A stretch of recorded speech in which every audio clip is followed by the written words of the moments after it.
तो नमस्कार बच्चों, स्वागत है अपने YouTube channel future focus classes में। तो सबसे पहले हम बात कर लेते हैं कि फ्यूचर फोकस क्लास का क्रैश कोर्स प्रारंभ हो गया है। आप यूट्यूब तथा एप्लीकेशंस को डाउनलोड करके इस क्रैश कोर्स का लाभ ले सकते हैं।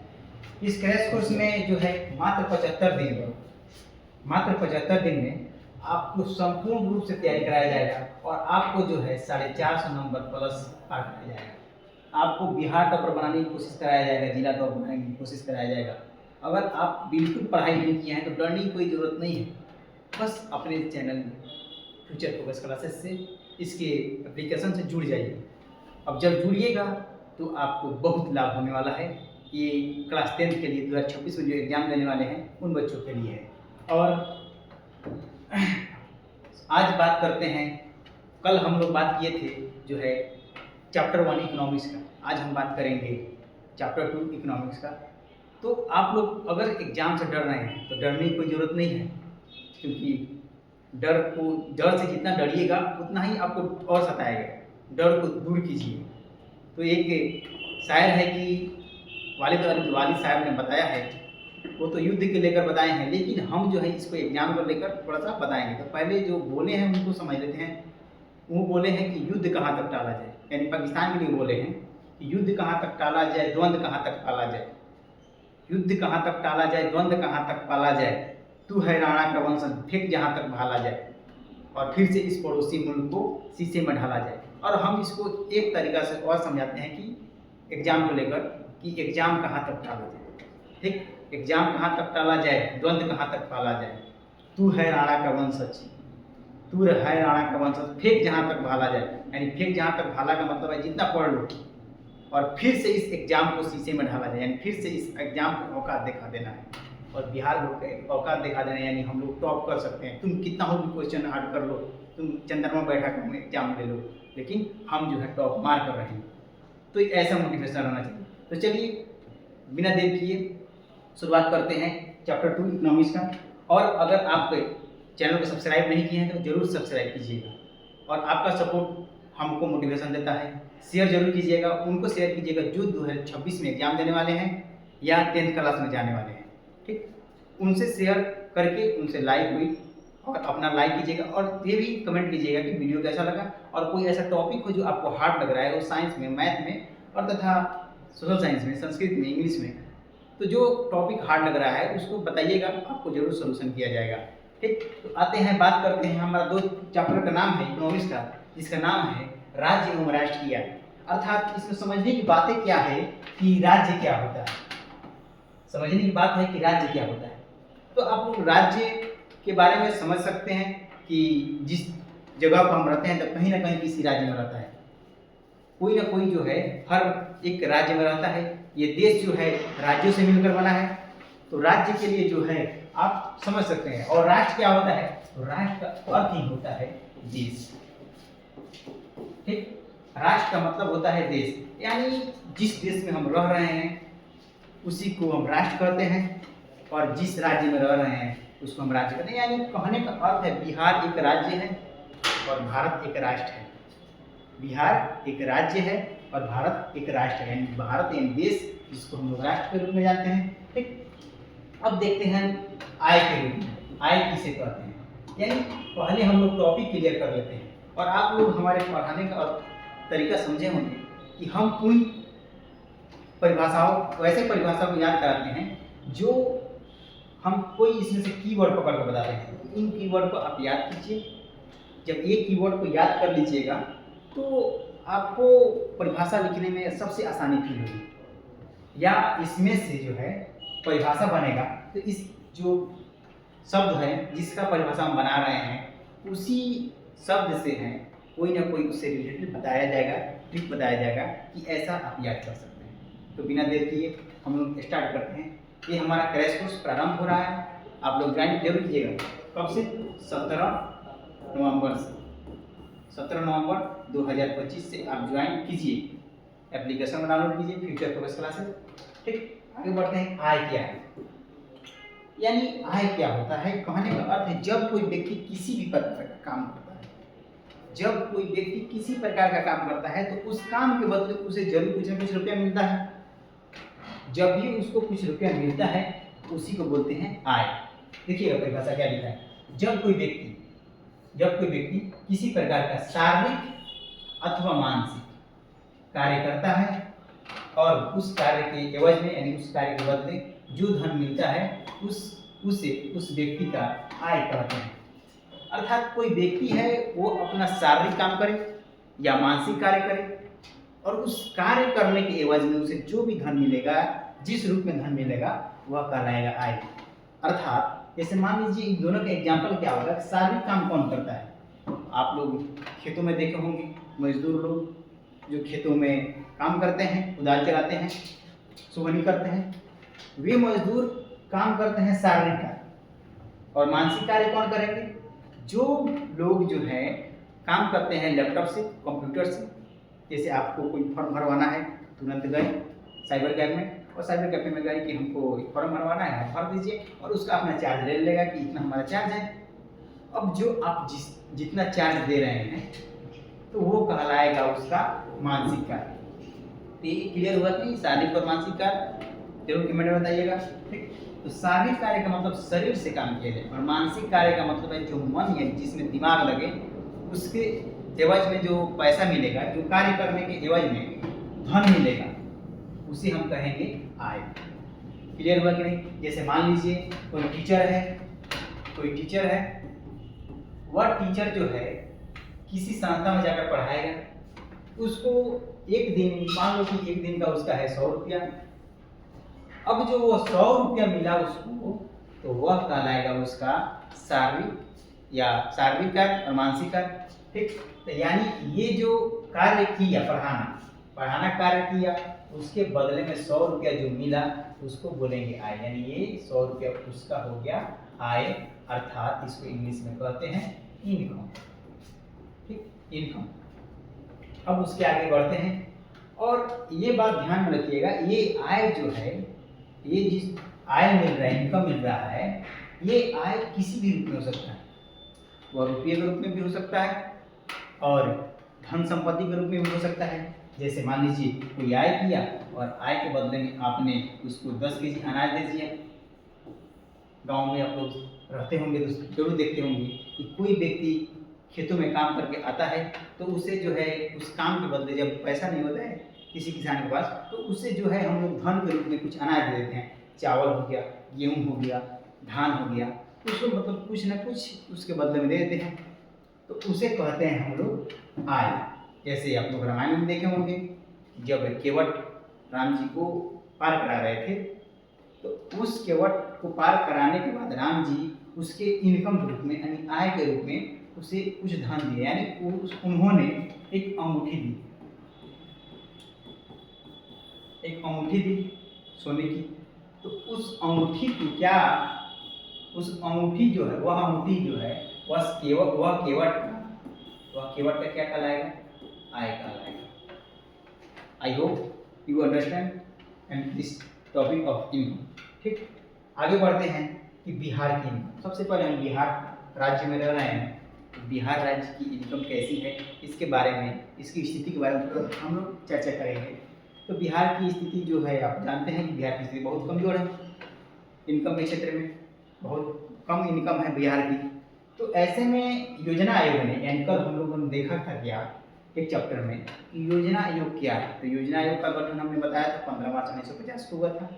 सबसे पहले लागू किया गया था 1951 से 56, पंचवर्षीय योजना इसको बोलते हैं। बाद में इसी का नाम चेंज किया गया था, नीति आयोग बोला गया। तो जो लोग जो है एक चैप्टर का वीडियो नहीं देखे हैं, उन लोगों से आग्रह है कि वो जाकर एक चैप्टर देख लें, ताकि उन सभी टॉपिकों का यूज जब होगा आगे तो भी अच्छी समझ पाएंगे।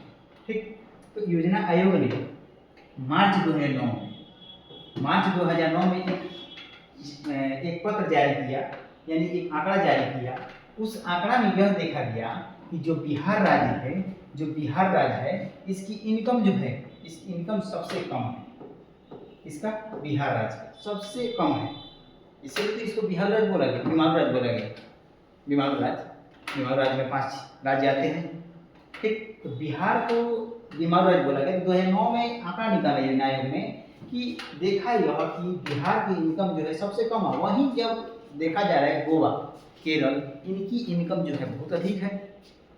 ठीक, तो इस समय क्या बताया जा रहा है कि बिहार की आबादी लगभग 41% आबादी जो है गरीबी रेखा के नीचे गुजर बसर करती है। अब गरीबी जो है वह क्या है, तो गरीबी वह है जब कोई व्यक्ति अपनी आवश्यकताओं को पूर्ति नहीं कर पाता है, वह गरीबी कहलाता है। जब कोई व्यक्ति अपनी आवश्यकता को पूर्ति नहीं करेगा वह गरीबी कहलाएगा।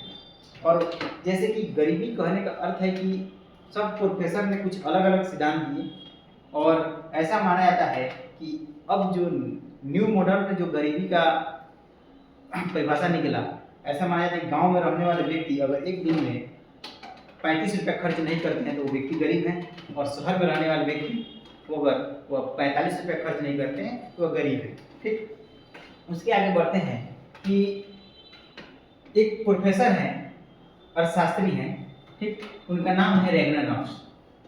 अब ये अर्थशास्त्री बता रहे हैं कि गरीबी गरीबी को जन्म देती है। ये जो है बता क्या रहे हैं कि गरीबी गरीबी को जन्म देती है, यानी जब कोई व्यक्ति गरीब रहेगा तो गरीब को जन्म देगा। कैसे, थोड़ा सा एग्जाम्पल ले लेते हैं। मान लो कोई व्यक्ति, थोड़ा सा अमीरी से एग्जाम्पल ले लेते हैं।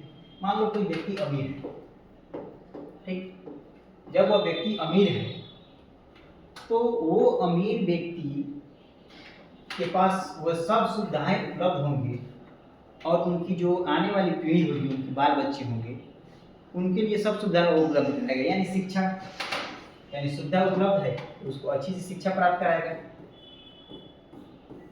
अच्छी से शिक्षा प्राप्त कराएगा। जब यह व्यक्ति शिक्षा अच्छे से प्राप्त कर पाएगा तो यह जो है कोई ना कोई अच्छा से जॉब कर पाएगा या कोई बिजनेस कर पाएगा, यानी अपना इनकम के लिए अच्छी स्रोत कर पाएगा। यानी अगर अमीर है तो इसका इनकम जो है अधिक है। जब इनकम अधिक है तो ये अपनी बच्चों को जो है स्वास्थ्य, शिक्षा, यानी जितनी जरूरत है उसको पूरा कर पाएगा। अब जब इसको पूरा मिल पाएगा स्वास्थ्य और शिक्षा, तो ये जो है अच्छे से कोई ना कोई जॉब कर पाएगा और कोई ना कोई बिजनेस कर पाएगा। तो ये कोई ना कोई जॉब कर ले या कोई ना कोई व्यवसाय कर ले। जब यह व्यवसाय कर पाएगा तो इसका भी इनकम अच्छी हो जाएगी। जब इसकी व्यवसाय अधिक होगी तो फिर समझो कि ये अमीर हो जाएगा। यानी ये अमीरी का जो चक्र है चलता रहेगा, ये अमीरी का चक्र है, अमीरी चक्र। यानी अब जो है इसके आने वाले पीढ़ी में गरीब होने की बहुत कम संभावना होगी। लेकिन वही विपरीत एग्जाम्पल हमने लिया है, गरीब यानी कोई व्यक्ति गरीब है, इसके पास जो है इनकम होगी बहुत कम होगी। जब इसके पास इनकम कम होगी तो इसके आने वाली पीढ़ियों को, यानी आने वाले बच्चों को शिक्षा स्वास्थ्य अच्छे से प्राप्त नहीं करा पाएगा। शिक्षा स्वास्थ्य जब अच्छे से नहीं करा पाएगा तो ये व्यक्ति फिर आगे जाकर कोई ना कोई मजदूरी, यानी कोई ना कोई कम इनकम वाले कार्य करेगा, यानी इसका जो है इनकम भी कम होगा, यानी फिर ये गरीब होगा। और ऐसा इसका ये गरीबी का चक्र हमेशा चलता रहेगा। तो जैसे आप अमीर हैं तो आपका अमीरी का चक्र चलता रहेगा, और गरीब है तो गरीबी का चक्र चलता रहेगा। ऐसे में कोई व्यक्ति होंगे जो अच्छे से युग हो जाएंगे, जो व्यक्ति शिक्षा को अधिक ध्यान देगा, स्वास्थ्य को अधिक ध्यान देगा, तो वे अच्छे से शिक्षा प्राप्त करके अमीर हो सकता है। जैसे कोई गरीब होता है तो एक समय के बाद अच्छे से शिक्षा प्राप्त किया और कोई जॉब हो गया, बिजनेस किया और वह अमीर हो गया। तो कुछ व्यक्ति होते हैं, लेकिन कुछ व्यक्ति होते हैं कि जो गरीब होते हैं उसके आने वाले पीढ़ी भी गरीब हो जाएंगे। जो कि तो आप लोग समझिएगा कि इसीलिए पढ़ाई जरूरी है। और जो आप क्लास 10th में आ गए हैं, अब पढ़ाई को महत्व उतना नहीं दे रहे हैं। पढ़ाई को महत्व देना जरूरी है, आप पढ़ाई को महत्व दीजिए। और उसमें भी आप कहीं पे तैयारी नहीं कर पाए हैं, आप गरीब हैं अमीर हैं, हमें उससे कोई मतलब नहीं है। ये कोर्स फ्री है बिल्कुल। अगर पटना में है तो आकर हमारे से जुड़िए, और ऑफलाइन जो आप जुड़िएगा तो इसमें भी फ्री है, ऑनलाइन भी जुड़िएगा तो उसमें भी फ्री है। तो कहीं से कहीं जुड़कर पढ़ाई कीजिए। अब जो है पैसा बाधा बनने वाला नहीं है आपकी पढ़ाई में, नेक्स्ट में बात करते हैं, आगे चलते हैं। अब जो है, अब राष्ट्रीय आय क्या है, जो कि हम कल भी जिक्र किए थे। राष्ट्रीय आय क्या है, ठीक। राष्ट्रीय आय जो है वह हमने कल भी बताया था कि एक वर्ष में जितना हम रुपया पैसा इकट्ठा करते हैं, यानी एक देश के अंदर जितना रुपया पैसा हम इकट्ठा करते हैं, वे सब क्या कहलाता है, राष्ट्रीय आय कहलाता है, ठीक। राष्ट्रीय आय यानी किसी देश के अंदर एक वर्ष में जितना रुपया अर्जित कीजिएगा, जितना आय अर्जित कीजिएगा, उसी को हम कहेंगे राष्ट्रीय आय, ठीक। या एक वर्ष में किसी देश में अर्जित किए गए कुल मात्रा को जो क्या कहा जाएगा, राष्ट्रीय आय। यानी समझिए, एग्जाम्पल के साथ हम लोग समझना प्रारंभ करेंगे। जैसे कि एग्जाम्पल, हमारा भारत, ये हमारा भारत है, इसमें जो है इनकम की देखिए बिजनेस व्यवसाय से जो है इनकम मान लीजिए 5 करोड़ है, 5 लाख करोड़ है। उसी प्रकार जो है टैक्स से जो है, टैक्स से मान लीजिए 10 लाख करोड़ है। उसी प्रकार इसका जो है यानी कृषि से जो है, कृषि से इनकम है 10 लाख करोड़। अब जो राष्ट्रीय आय निकाला जाएगा तो इसको सबको जोड़ दिया जाएगा, यानी अब जो है इसे बताया क्या जाएगा, राष्ट्रीय आय कितना है, तो 10, 10, 20 और 5, 25 लाख करोड़, 25 लाख करोड़ इनकम है। तो इसी बात को यहाँ बता रहा है कि एक वर्ष के अंतर्गत, यानी एक वर्ष में हम जितना मूल्य को इकट्ठा कर पाते हैं वह कहलाता है हमारा राष्ट्रीय आय, ठीक। आगे बढ़ते हैं कि एक प्रोफेसर है जिनका नाम है केन्स। देखिए, प्रोफेसर केन्स के अनुसार जो है राष्ट्रीय आय क्या है, यानी जब भी प्रोफेसर आएगा तो सावधान, इस प्रोफेसर में नो चेंज करना है। तो प्रोफेसर में जो है नो चेंज कीजिएगा, और इसमें देखिए क्या है कि इनके अनुसार क्या बता रहे हैं कि राष्ट्रीय आय जो है उपभोक्ता वस्तुओं तथा विनियोग वस्तुओं पर किए गए कुल व्यय के योग को क्या कहा जाता है, राष्ट्रीय आय। यानी अब इसको समझिएगा, ये क्या बता रहे हैं, फॉर्मूला को थोड़ा समझिएगा कि y मान लेते हैं ये राष्ट्रीय आय है, और c इसका जो है वह उपभोक्ता व्यय है, और i जो है इसका विनियोग है। अब इनका कहने का मतलब है कि राष्ट्रीय आय क्या है, तो आप जितना उपभोग कर रहे हैं, उपभोक्ता, और विनियोग यानी इन्वेस्टमेंट और कंजप्शन, ठीक। तो जितना आप उपभोग और विनियोग कर रहे हैं, तो इन दोनों का योग कर लो, यानी यहाँ पर क्या लिखा गया, y बराबर c प्लस i, यानी उपभोग प्लस विनियोग, ये कहलाएगा क्या, राष्ट्रीय आय। इसे किन प्रोफेसर कहे थे, कौन प्रोफेसर, तो केन्स ने कहा था, ठीक। समझे होंगे। चलिए नेक्स्ट चलते हैं। अब नेक्स्ट है कि राष्ट्रीय आय की धारणा को निम्नलिखित आयामों के द्वारा चर्चा कर सकते हैं। यानी राष्ट्रीय आय की अवधारणा क्या है, राष्ट्रीय आय को मापने के लिए कौन कौन सी और आय को मापा जाता है। तो इसमें सबसे फर्स्ट में होगा जीडीपी, इसका फुल फॉर्म है gross domestic product. Full form याद करते चलिए, ऑब्जेक्टिव पूछता है। तो सकल घरेलू उत्पाद यानी राष्ट्रीय आय की अवधारणा जो है, तो इसमें सबसे पहले जो आपको अध्ययन करना है जिसका नाम है जीडीपी यानी सकल घरेलू उत्पाद। दूसरा में है कुल या सकल राष्ट्रीय उत्पाद, और तीसरा में है शुद्ध राष्ट्रीय उत्पाद यानी जीडीपी, जीएनपी और एनएनपी। तीनों को समझते हैं क्या कैसे, तो समझिएगा क्या कि सकल घरेलू उत्पाद क्या है। तो सकल घरेलू उत्पाद में समझिएगा कि किसी देश में जो है एक वर्ष के अंतर्गत, यानी एक वर्ष के अंतर्गत, यानी एक वित्तीय वर्ष समझिए 31 मार्च से, वित्तीय वर्ष कितना आता है 31 मार्च से 1 अप्रैल।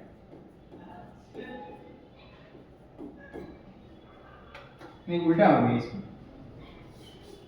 इसको कीजिएगा 1 अप्रैल से 31 मार्च, इसे जो है हम लोग कहेंगे वित्तीय वर्ष। और इसी वित्तीय वर्ष के अंतर्गत यानी एक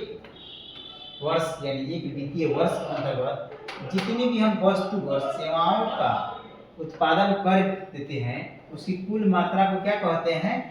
सकल घरेलू उत्पाद यानी जीडीपी। यानी मान लीजिए एक वर्ष के अंतर्गत जो हमारा भारत देश है, इस भारत देश में कौन कौन से वस्तु को उत्पादन हुआ है, इन सभी के कुल मात्रा को क्या करना है?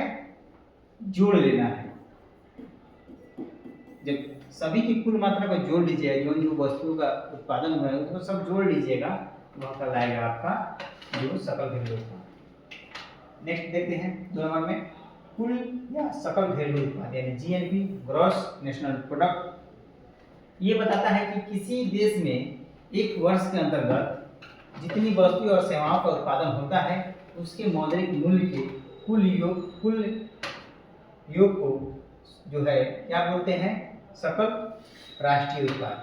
यानी कहने का अर्थ है कि एक वर्ष के अंतर्गत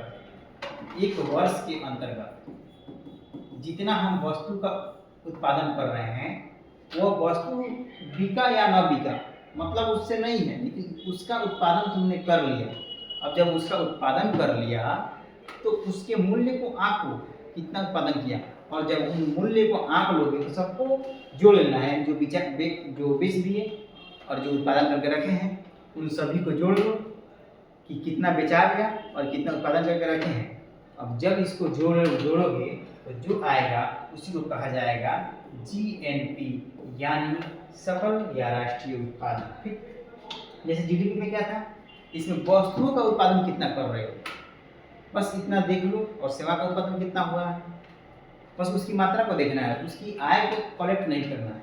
और इसमें क्या है कुल राष्ट्रीय उत्पाद में जीएनपी में कि इसमें आप जितने भी वस्तु उत्पादन कर लिए, बेच दिए और उत्पादन करके रखे हैं उन सभी का आय को कलेक्ट करना है और इसको जोड़ लेना है। नेक्स्ट बढ़ते हैं, क्या कह रहा है कि कुल राष्ट्रीय उत्पादन को पता कैसे लगे, यानी ये जो सकल राष्ट्रीय उत्पाद है इसको हम पता कैसे लगाएंगे।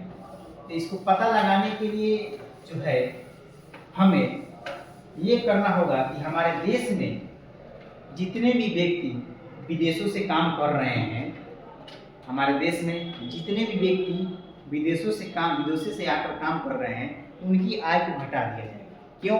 क्योंकि वह इनकम जो जनरेट करेंगे वह सबको कहाँ भेजेंगे? विदेशों में।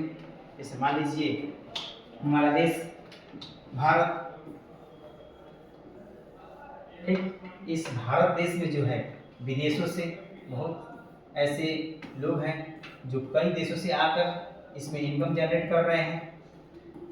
अब जब इसमें इनकम जनरेट करेंगे तो जो इसमें इनकम वो कमाएंगे, जो इसमें इनकम करेंगे तो ये कहाँ भेजेंगे? विदेशों में भेजेंगे। तो ये विदेश में जाएगा तो ये रुपया तो हमारे पास रहना नहीं। तो इसको क्या करना है? घटाना है, यानी माइनस करो, घटाओ। और जो है जितने भी हमारे देश से हमारे देश से बाहर जाकर काम कर रहे हैं, मान लो कोई अमेरिका है, कोई चाइना में है, कोई ब्रिटेन में है, कोई जापान में है। अब जो बाहर काम कर रहे हैं, ये जो बाहर में जो इनकम जनरेट कर रहे हैं तो इस इनकम को हमारे आय में जोड़ दो, राष्ट्रीय में जोड़ दो। तो ये जो प्रोसेस कहलाएगा ये कहलाएगा आपका क्या? तो ये कहलाएगा आपका जीएनपी। इसे ऐसे ही जीएनपी निकाला जाता है। ठीक, देखिए वही बात हो रहा है। कुल राष्ट्रीय आय का पता लगाने के लिए सकल घरेलू उत्पाद में, यानी सकल घरेलू उत्पाद ये जीडीपी में, ठीक, जीडीपी में देशवासियों द्वारा विदेशों में उत्पादित वस्तुओं और सेवाओं को मूल्यों को जोड़ लो तथा विदेशों में विदेशियों द्वारा हमारे देश में उत्पादित वस्तुओं के मूल्य को घटा लो। अर्थात कहने का मतलब है इसका कि अगर तुमको जीएनपी निकालना है तो जीडीपी, क्या जीडीपी में से जो विदेशों से, सबसे पहले अपने देश को, जो विदेशों में हमारे देश के लोगों का इनकम है उसको जोड़ लो, और जो विदेशियों द्वारा हमारे देश में, विदेशियों द्वारा हमारे देश में जो इनकम किया जा रहा है, किया जाए, उसको यहाँ घटा लो, तो ये कहलाएगा आपका जीएनपी, यानी शुद्ध हो गया, ये शुद्ध हो गया है, इसीलिए इसको नाम दिया गया है शुद्ध राष्ट्रीय उत्पाद। चलिए उसके आगे देखते हैं। देखो फॉर्मूला ग्रुप में जो हमने लिखा वही बात को लिखा है, यानी क्या बता रहा है फॉर्मूला ग्रुप, यानी कुल राष्ट्रीय उत्पाद यानी जीएनपी बराबर, इसमें लिखिएगा, यहाँ थोड़ा गलती है, इसमें जोड़िएगा क्या, जीडीपी प्लस, जीडीपी प्लस देशवासियों द्वारा विदेशों में उत्पादित वस्तुओं का मूल्य, या थोड़ा सा करेक्शन इसको जोड़ लीजिएगा, ठीक है, जीडीपी प्लस देशवासियों द्वारा विदेशों में उत्पादित वस्तुओं का मूल्य, और उसमें से क्या घटा लेना है, विदेशों से जो हमारे देश में इनकम किया जा रहा है उसको घटा लो, तो ये कहलाएगा तुम्हारा जीएनपी। ठीक, हम आशा करते हैं समझ गए होंगे। आगे बढ़ते हैं, क्या शुद्ध राष्ट्रीय उत्पाद, यानी अब फिर इसको शुद्ध करना है, यानी एक कुल था, यानी कुल सकल था, ठीक, अब इसको शुद्ध करना है, इसमें भी कुछ ना कुछ त्रुटियां हैं, इतना त्रुटियां निकालने के बाद भी इसमें कुछ त्रुटियां बच गई हैं, तो इसको देखो कैसे शुद्ध करेंगे। तो हम जितना इनकम जनरेट कर रहे हैं वो इनकम जनरेट करने में कुछ ना कुछ घिसावट यानी ह्रास हो रही है, तो उस घिसावट और ह्रास को क्या करेंगे, घटा लेंगे। कैसे, जैसे मान लो कि तुम्हें जो है अगर कोई फैक्ट्री बैठा रहे हो, मिल फैक्ट्री, मान लो कि आटा फैक्ट्री, आटा मिल फैक्ट्री, आटा मिल फैक्ट्री तुम बैठा रहे हो, इस मिल फैक्ट्री को चलाने में चक्की लगेंगे, मोटर लगेगा, यानी कुछ ना कुछ उसमें उपकरण लगेगा। तो अब समझ लो उस उपकरण को तुमने बैठा लिया, तो जो चक्की चलता है तो वह चक्की को 1 महीना या 15 दिन के बाद जो है क्या करना होता है, चेंज कर देना होता है। उस चक्की को 1 महीना या 15 दिन के बाद चेंज करना होता है। तो जब यह 1 माह के बाद चक्की को चेंज कर रहे हो, अब समझो जब चेंज करोगे तो फिर उसमें कुछ ना कुछ रुपये खर्च आएगा। अब समझ लो तुम्हारा जो इनकम हुआ, तुम्हारा जो जीएनपी आया, वह जीएनपी समझ लो तुम्हारा 5000 आया, एग्जाम्पल के तौर पर हम ले लेते हैं, ऐसा तो बहुत ज़्यादा है देश का। अब जो जीएनपी तुम्हारा 5000 आया, तो इसमें कुछ खर्च किया जाएगा, क्या, तो चक्की को मान लो बदलने में तुम्हें 500 रुपया लग जाए, 1000 रुपया लग जाए, तब ये कहता है शुद्ध राष्ट्रीय आय क्या कहता है कि इसको जो है ये घिसावट आई तुम्हारी मूल्य में, तुम्हारी आय में जो घिसावट आई, यानी तुम्हें जो 5000 रुपया जनरेट करने के लिए 500 रुपया फिर खर्च करना पड़ेगा, तो इसको तो घटा लो, तो इसको जो है माइनस कर लेंगे, बच गया हमारा कितना, 4500 रुपये जो हमारा शुद्ध राष्ट्रीय आय, यानी अब जो है ये प्यूरिफाई हो गया, यानी ये प्योर हो गया। ठीक, तो इसके लिए जो है आपको जीएनपी में से जो घिसावट आ रही है मूल्य की, यानी जो चक्की बदलने में घिसावट आई, इसको बदल लेगा, तो वह क्या कहलाएगा, तुम्हारा शुद्ध राष्ट्रीय आय। चलिए इसी बात को इसमें बताया गया है कि कुल राष्ट्रीय उत्पाद को प्राप्त करने के लिए, अर्थात ये बात क्या कह रहा है, ये बात कर रहा है जीएनपी प्राप्त करने के लिए, समझिएगा आसान भाषा में, जीएनपी प्राप्त करने के लिए हमें कुछ खर्च करना पड़ता है, यानी कुछ खर्च करना पड़ेगा। अब क्या खर्च करना पड़ेगा, जैसे तुम चक्की मिल चला रहे थे तो 1 माह के बाद बदलना पड़ा था, ₹500 फिर लगाना पड़ रहा था, तो वहीं खर्च करना पड़ता है। अर्थात कुल राष्ट्रीय उत्पाद में से यानी फिर जीएनपी में से इन खर्चों को यानी जो तुम्हें बदलना पड़ रहा है, यानी यहाँ पर समझो चक्की यानी जो ₹500 का था और तुम्हारा जीएनपी ₹5000 हुआ था, तो इन जीएनपी में से जो खर्च कर रहे हो उस खर्च को क्या करना है, घटा देना है। यानी तुमने घटाया दोनों को, तो कितना आया था 4500। अब ये जो 4500 बच रहा है वही तो है तुम्हारा शुद्ध राष्ट्रीय उत्पाद। इससे भी आसान होगा कुछ? तो इससे भी आसान अब इससे नहीं हो सकता है, और कोई टीचर भी नहीं बता सकते। पूरे यूट्यूब पर हम बता रहे हैं, पूरे यूट्यूब पर कोई ऐसा इकोनॉमिक्स नहीं पढ़ा सकता है बिहार बोर्ड के लिए। तो तुम्हें जो है बस इस चैनल से, हमारे प्लेटफॉर्म से जुड़ जाना है, और जुड़ो, लाभ जरूर हो। चलो आगे बढ़ते हैं। तो इसी बात को इसमें बताया गया है, कुछ फॉर्मूले के रूप में बताया गया है कि एनएनपी यानी जीएनपी माइनस कुल खर्च, ठीक हिसाब। अब आगे बढ़ते हैं क्या, तो आगे बढ़ते हैं हम लोग इधर नोट में। नोट में देखिएगा क्या,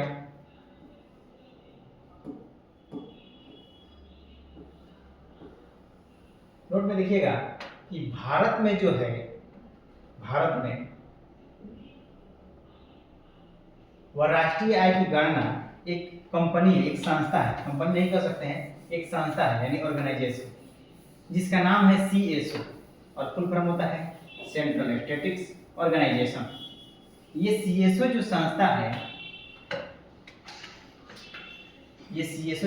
है, ये हमारे भारत की राष्ट्रीय आय की गणना करती है। क्या करती है?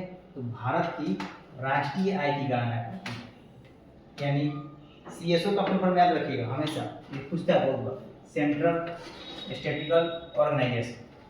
तो हमारे भारत की राष्ट्रीय आय की गणना पूछ देता है क्वेश्चन, हमारे भारत की राष्ट्रीय आय की गणना कौन करता है? हमारे भारत की राष्ट्रीय आय की गणना सीएसओ करता है, सेंट्रल स्टैटिस्टिकल ऑर्गेनाइजेशन। चलिए अब देखिए, ये जो राष्ट्रीय आय निकालने की बात कहाँ से है, सबसे पहले हम शुरुआत कर लेते हैं कि राष्ट्रीय आय कैसे, यानी किसी को दिमाग में चला होगा कि हमारे भारत की आय निकालना चाहिए, तो इस आय को निकालने के लिए जो है हम लोग थोड़ा सा अंग्रेजों की ओर चले गए। जो हमारा देश गुलाम था, जब हमारा देश गुलाम था और तुरंत स्वतंत्रता संग्राम बीते हुए कम से कम 10 वर्ष 11 वर्ष हुआ था, 57 में हुआ था, 1857, और उसी 10-11 साल बाद जो है हमारे यहाँ एक व्यक्ति थे जिसका नाम था दादा भाई नौरोजी।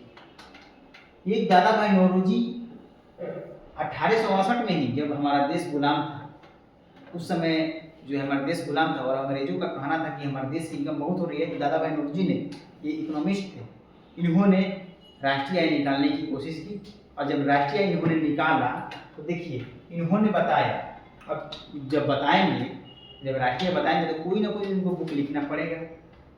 कहाँ बताएंगे? इसी तरह तो पेपर में नहीं छाप देंगे, पेपर वाला न्यूज़ वाला कुछ भी छाप देते हैं। जैसे देखो धर्मेंद्र पाजी का मृत्यु नहीं हुआ था और उन्होंने छाप दिया। और बात तो यहाँ तक थी जब हमारे देश के माने जाने एक रक्षा मंत्री जिनका नाम राजनाथ सिंह है, उन्होंने भी ट्वीट कर दिया कि हमारे जो बीच धर्मेंद्र पाजी नहीं रहे, यहाँ तक कि यूपी के सीएम भी। तो थोड़ी सी मीडिया के लिए ये भ्रामक स्थिति है। तो इसी प्रकार से वो भी तो कहीं ना कहीं लिखते इस बात को कि हमारे देश की इनकम कितनी है। तो उन्होंने एक बुक में लिखा, जिस बुक का नाम है poverty and un British rule in India.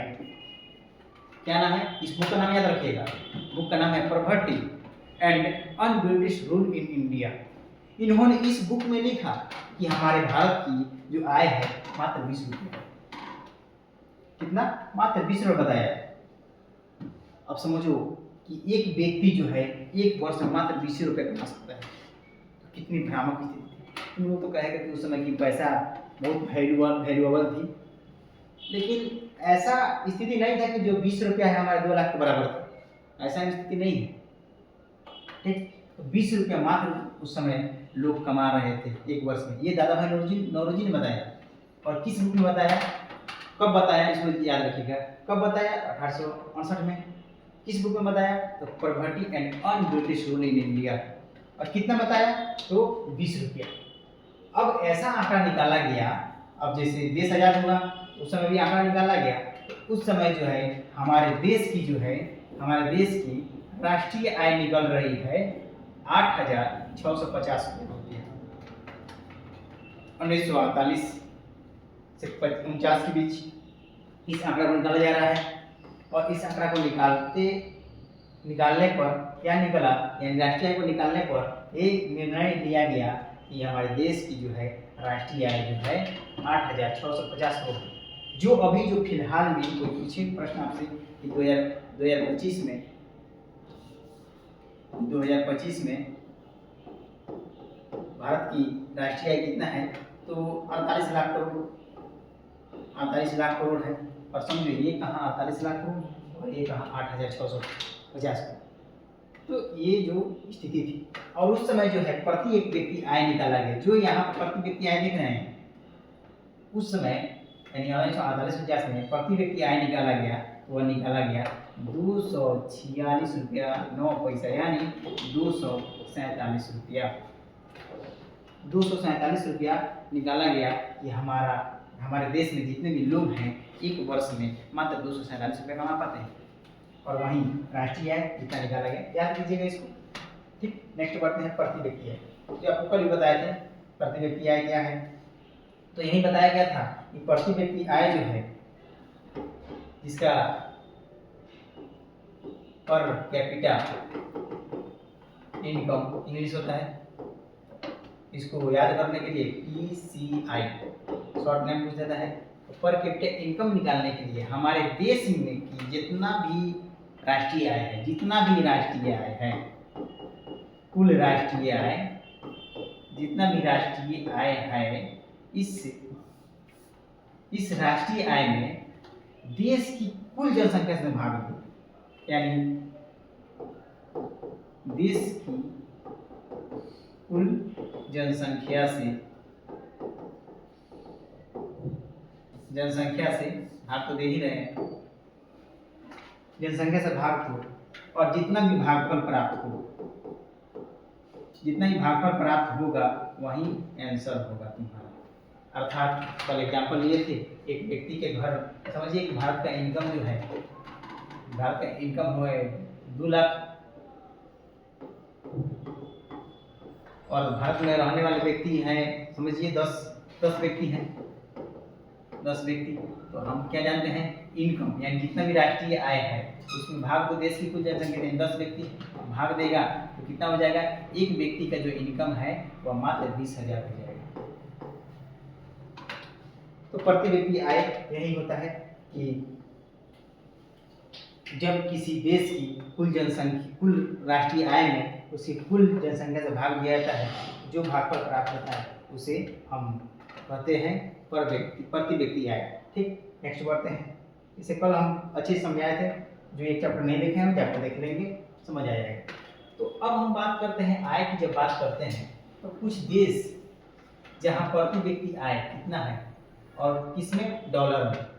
और ये जो आंकड़ा है 2007 के अनुसार बताया जाएगा, 2007 के अनुसार बताया जाएगा कि किस देश में कितना इनकम चल रहा है, किस देश में कितना इनकम चल रहा था 2007 में, और डॉलर में। तो अमेरिका में ये बताया गया कि पर व्यक्ति यानी प्रति व्यक्ति जो आय है वह कितना, 46,040 रुपया, 46,040 डॉलर, रुपये में डॉलर में 46,040 डॉलर जो है अमेरिका की प्रति व्यक्ति आय। वहीं इंग्लैंड में 42,740 डॉलर, वहीं चीन में 2,360 डॉलर यानी 2360 डॉलर, और भारत में देखो कितना कम है 950 डॉलर, और वहीं बांग्लादेश में देखो 870 डॉलर। ठीक, तो ये जो स्थिति है ये 2007 के अनुसार जो देश में यानी अन्य देशों में प्रति व्यक्ति आय कितना डॉलर थी इसका जिक्र किया गया है। उसके आगे हम बात करते हैं कि राष्ट्रीय आय की गणना, यानी राष्ट्रीय आय की गणना कैसे करते हैं। तो राष्ट्रीय आय की गणना हम 3 आधार पर करते हैं, ऐसे तो 5 होता है, लेकिन आपके लिए जो है 3 आधार ही पढ़ाया जाएगा और 3 आधार उपयोगी होता है। जब आगे जैसे क्लास में बढ़ते जाइएगा उसके अनुसार आपको 5 आधार मिल जाएगा। ठीक, तो इसमें सबसे पहली होती है उत्पादन। ठीक, यानी इसके कहने का मतलब है उत्पादन के आधार पर जो गणना करो आय, ठीक, और व्यय, ये आधार है, आधार। इसके आगे हम देखेंगे कैसे हम निकालते हैं। तो देखो, उत्पादन के आधार पर हम राष्ट्रीय आय की गणना कैसे करते हैं। तो देखो, उत्पादन के आधार पर राष्ट्रीय आय की गणना, यानी इसका परिभाषा क्या होगा कि जब देश की आय उत्पादन के आधार पर किया जाए, जब देश की जब राष्ट्रीय आय की गणना उत्पादन के आधार पर किया जाए उसे कहा जाएगा उत्पादन गणना विधि। और वहीं जब देश की आय की गणना के आधार पर किया जाए, लोगों के इनकम के आधार पर किया जाए, उसे कहेंगे हम आय गणना विधि। और व्यय गणना विधि, जब देश की आय यानी राष्ट्रीय आय की गणना व्यय के आधार पर, यानी लोग कितना खर्च कर रहे हैं, व्यय का मतलब कितना है, खर्च करना, और आय का मतलब कितना है, कमाना। उत्पादन का मतलब क्या है, किसी वस्तु को जो है उसको उत्पादन करना। ठीक, और एक होता है मूल्य योग विधि, यानी जब किसी देश की राष्ट्रीय आय की गणना वस्तुओं के मूल्य के आधार पर किया जाए, जब किसी देश की राष्ट्रीय आय की गणना वस्तु के मूल्य के योग के आधार पर किया जाए तो उसे क्या बोलेंगे, मूल्य योग विधि। इसको देख लेते हैं, एक और बचा है इसमें बताएंगे हम। तो इसको याद करने का सिंपल सा तरीका है, बहुत इजी तरीका है कि सिंपल सा तरीका क्या है कि उत्पादन यानी उत्पादन गणना विधि। तो अगर राष्ट्रीय आय की गणना उत्पादन के आधार पर किया जाए, आप समझिएगा उत्पादन क्या होता है, जब भी हम किसी वस्तु का पैदा करते हैं तो उसे उत्पादन करते हैं। ठीक, जब देश की राष्ट्रीय आय की गणना उत्पादन के आधार पर करते हैं उसे उत्पादन गणना विधि। अब और आय गणना विधि क्या होता है, जब आय के आधार पर देश की राष्ट्रीय आय की गणना करें, बस नाम के अनुसार ही उसमें खाली नाम जोड़ लेना है, आय के आधार पर, व्यय के आधार पर, और उसके उत्पादन के आधार पर, मूल्य योग के आधार पर। ठीक, समझे होंगे आप। अब उसके बाद है व्यवसायिक गणना विधि, यानी जब राष्ट्रीय आय की गणना व्यवसाय के आधार पर किया जाए, बस सिंपल सी बात है, व्यवसाय के आधार पर किया जाए उसे हम क्या कहेंगे, व्यवसायिक गणना विधि। एक थोड़ा सा नोट है, वही नोट हम जो बताए हैं कि आगे जब पढ़िएगा कि तब आपको 5 तरीकों से आय का गणना करने को मिलेगा, राष्ट्रीय आय को गणना करने को मिलेगा, लेकिन अभी जो आपके लिए 3 तरीका ही बहुत है। अब पढ़ते हैं कि राष्ट्रीय आय जब हम निकालते हैं तो हम उसे निकालते समय कौन कौन सी कठिनाइयाँ होती हैं। जब राष्ट्रीय आय हम निकालते हैं तो राष्ट्रीय आय निकालते समय कौन सी ऐसी कठिनाइयाँ होती हैं। तो सबसे पहले आंकड़ों को एकत्र करने की कठिनाई, and difficulty of collecting data, यानी जब हम आंकड़ा एकत्रित करते हैं तो उसमें कठिनाई आती है। कैसे, जैसे पूरे देश में लोगों की आय को हम उत्पादन के रूप में या उसकी आय के रूप में या उसके व्यय के रूप में आते हैं, और इस आंकड़ा को एकत्र करने में अनेकों कठिनाई आती है। यदि ये आंकड़ा सही प्राप्त नहीं हुआ तो हमारा विकास की स्थिति जो है अच्छी नहीं होगी, कभी कम कभी ज़्यादा। यानी कहने का अर्थ क्या है कि हमारे देश की जनसंख्या बहुत अधिक है। जब अधिक जनसंख्या है तो इसमें सभी लोगों का इनकम हम 3 आधारों पर गणना कर सकते हैं, जो हम लोग पढ़े हैं, आय के आधार पर, व्यय के आधार पर, उत्पादन के आधार पर। अब जब 3 आधार पर इनका हम गणना करेंगे और वो भी सही नहीं हो तो उसे क्या बोलेंगे कि ये जो हमारा इनकम आया, ये जो हमारा गणना आया वह सही नहीं है, या तो ज़्यादा हो जाएगा या तो कम हो जाएगा। जैसे क्या होता है, अगर आपके गांव में ही जाया जाए तो गांव में जाते हैं तो कोई इनकम आपका आंकड़ा निकालने वाला आता है तो क्या बोलता है, तो उसके पास खेत रहता है 1 बीघा और बोलता है कि हमारे पास कहाँ है, 5 धूप का है, उसमें ज़मीन है, उसमें जो ज़मीन है उसमें हम घर बना कर रहे हैं और वो भी घर हमारा खुद का है। इनकम पूछा जाएगा तो बोलेगा 5,000। अब समझो हम लोग कैसे हम राष्ट्रीय आय का आंकड़ा कर सकते हैं। और ये जो आप जानते हैं कि हमारा भारत गाँवों का देश है, गाँव की संख्या अधिक है, तो गांव में जो है अगर अच्छी तरह से इनकम हमारी नहीं मिल पाएगी, आंकड़ा नहीं मिल पाएगा तो हमारा राष्ट्रीय आय की आंकड़ा जो है भ्रामक स्थिति पैदा होगी। नेक्स्ट, जो है दोहरी गणना की संभावना। यानी दोहरी गणना की संभावना क्या है कि कोई व्यक्ति होता है तो वह जो है एक स्थान पर रहता है, और फिर कुछ समय के बाद स्थान अपना चेंज कर लेता है। दोहरी गणना की संभावना क्या समझिएगा कि जब कोई व्यक्ति एक स्थान पर रहा और कुछ दिन के बाद अपना स्थान चेंज कर लिया, तो उससे पहले जो है वह जिस स्थान पर रह रहा था वहाँ उसकी आय की गणना हो गई, और फिर जब चेंज किया अपना स्थान, तो जब चेंज कर रहा स्थान तो यहाँ भी उसकी आय की गणना हो जाती है। तो जब ऐसी स्थिति वह करेगा तो आय, हमारा राष्ट्रीय आय जो है बढ़ा हुआ दिखाई देगा, लेकिन वास्तव में बढ़ा हुआ नहीं है। समझिएगा क्या? ऐसे कोई व्यक्ति दिल्ली में रह रहा है और वह दिल्ली में अपना फैमिली के साथ काम कर रहा है, दिल्ली में आंकड़ा निकल आया, उसने बता दिया हमारा इनकम 20,000 रुपया है, और कुछ समय बाद वह बिहार की तरफ आ गया अपने घर, और जब बिहार में आ रहा है तब यहाँ भी जब आया तो कुछ समय बाद इसकी इनकम जोड़ लिया जाता है। यानी जब कोई आंकड़ा निकालने वाले आएंगे तो यहाँ भी जुड़वा देंगे। तो जब यहाँ भी जुड़वा दिया और यहाँ भी जुड़वा दिया, दोनों जगह पर जुड़वा दिया, तो जब हमारा राष्ट्रीय आय निकलेगा तो ये स्थिति क्या होगी? बढ़ी हुई दिखाई देगी, और वास्तव में बढ़ी हुई है नहीं। तो ऐसी स्थिति हम लोग को कठिनाइयाँ आती है। तो दूसरा वहीं पर है दोहरी गणना की संभावना। भौगोलिक और मानवीय संसाधन की संरचना ऐसी होती है कि कभी एक ही आय या उत्पादन को दो स्थानों पर अंकित कर लिया जाता है, जिस कारण से वास्तविक आय अधिक हो जाता है। यानी वास्तविक आय जो है सही नहीं मिल पाता है, जिससे वह अधिक दिखाई पड़ता है। उसके बाद 3 में देखिएगा, इसमें तीसरा कठिनाई है कि मूल्य के मापने की कठिनाई। यानी मूल्य को सही से हम नहीं माप पाते हैं।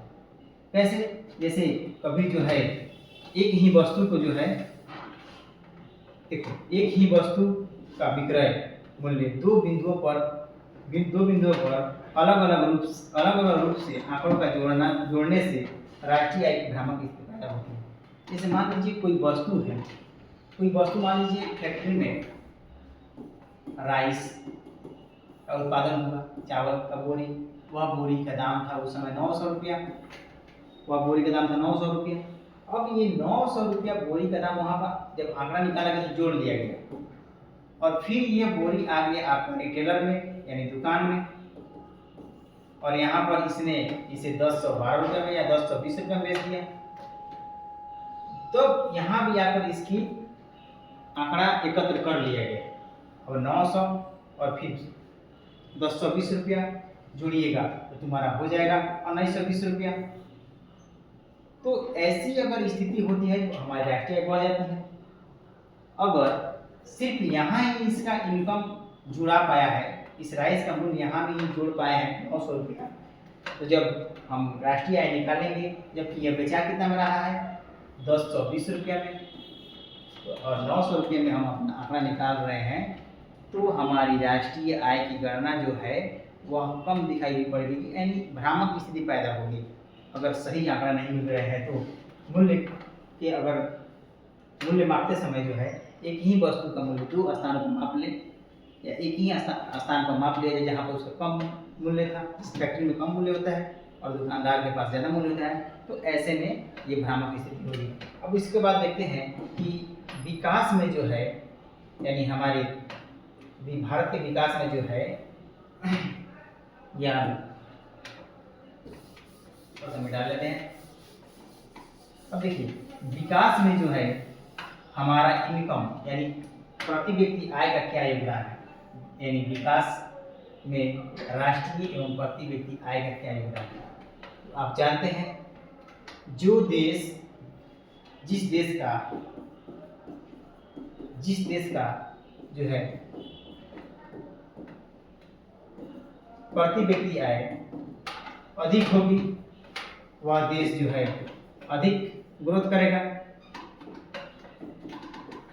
यानी वह देश अधिक वृद्धि करेगा, और जिस देश की प्रति व्यक्ति आय कम होगी वह देश जो है कम ग्रो करेगा। उसी प्रकार आप राष्ट्रीय आय से भी आंकड़ा कर सकते हैं, यानी जिस देश का राष्ट्रीय आय यानी नेशनल इनकम अधिक होगी तो वह देश जो है वृद्धि करेगा, खूब वृद्धि करेगा। लेकिन वहीं इसकी नेशनल इनकम कम होगी तो वह देश कम विकास करेगा। वही बात को लिखा गया है कि विकास में जो है राष्ट्रीय एवं प्रति व्यक्ति आय का योगदान बहुत ज़्यादा होता है। यदि राष्ट्रीय आय एवं प्रति व्यक्ति आय में वृद्धि होती है तो समाज के आर्थिक विकास में वृद्धि होती है, समाज के विकास में वृद्धि होगी तथा राष्ट्रीय आय एवं प्रति व्यक्ति आय में अगर कमी होती है तो आर्थिक विकास में भी कमी होगी। ठीक, नोट कुछ देख लेते हैं। जो है सन 2008 और 9 में भारत की प्रति व्यक्ति आय जो है कितना 25,494 रुपया था। इसको याद रखिएगा हमेशा 2008 और 9 में। अब 2008 और 9 में जो है हमारे भारत की प्रति व्यक्ति आय कितना था 25,494 रुपये। और नोट नंबर 2 में देखिएगा 2005 और 6 में बिहार की प्रति व्यक्ति आय कितना था 6,610 रुपये। इसको भी ये जो जितना भी नोट है सबको याद रखिएगा क्योंकि ये ऑब्जेक्टिव में अधिक पूछे जाते हैं। बिहार में कुल लोगों की संख्या जानते हैं 38 है और उसमें भी सर्वाधिक आय वाला जिला जो है इसका नाम है सर्वाधिक जो आय वाला जिला है जिसका नाम पटना है। ठीक, और सर्वाधिक सबसे कम आय वाला जिला का नाम शिवहर है। ठीक, सबसे कम आय शिवहर और सबसे ज़्यादा आय पटना। ठीक, भारत में जो है द्वितीय वर्ष जो हम बताए हैं 1 अप्रैल से 31 मार्च तक चलता है। भारत और नोट नंबर देखिएगा भारत में सर्वाधिक आय वाला राज्य गोवा है जो हम पहले बता चुके हैं।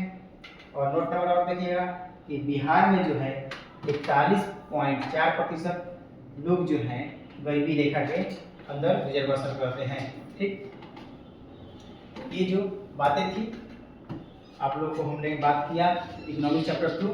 तो I hope you understand this chapter and सबसे पहले बात करते हैं कि आप इस वीडियो को लाइक कीजिए, सब्सक्राइब कीजिए, दोस्तों में शेयर कीजिए। और जो इस साल 2026 में एग्जाम देने वाले हैं वह हमारे यूट्यूब चैनल हमारे प्लेटफॉर्म से जुड़ सकते हैं और मात्र 75 दिनों में आपको 450 नंबर लाया जाएगा और ये गारंटी है। ठीक, तो हमारे चैनल और हमारे संस्था से जुड़ना मत भूलें। इसके लिए जो है आपके लिए थैंक यू, धन्यवाद और मिलते हैं नेक्स्ट वीडियो तीसरे चैप्टर के साथ।